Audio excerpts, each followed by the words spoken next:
Dans une multiplication de nombres,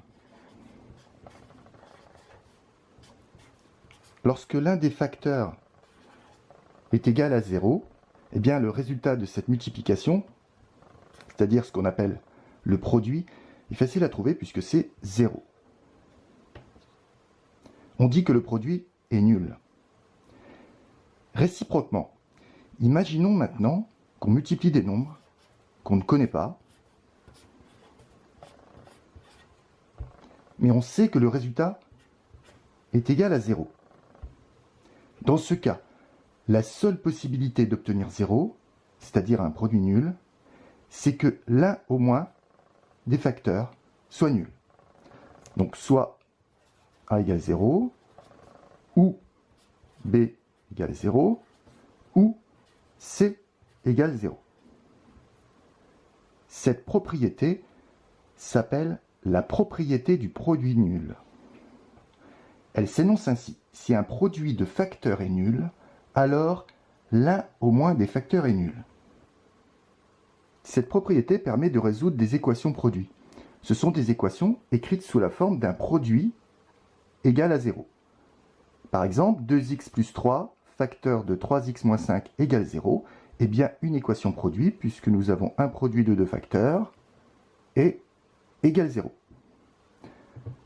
Pour résoudre une telle équation, eh bien, on applique la propriété du produit nul.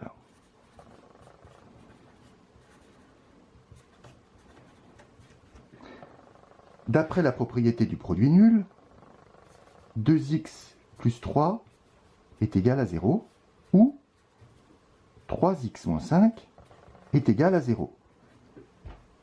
Dans le premier cas, 2x égale moins 3. Dans le deuxième cas, 3x égale 5.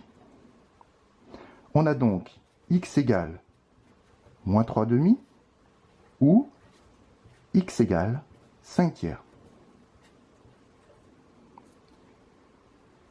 Il ne reste plus qu'à répondre. Les solutions de l'équation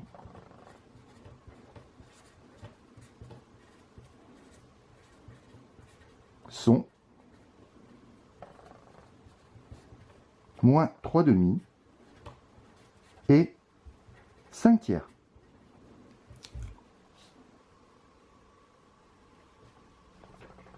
Attention à ne pas tomber dans certains pièges. 2x plus 3 plus 3x moins 5 n'est pas une équation produit, puisque c'est une somme.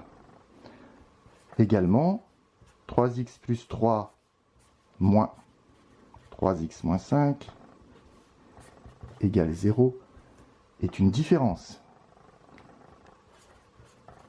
3x plus 3, facteur de 3x moins 5,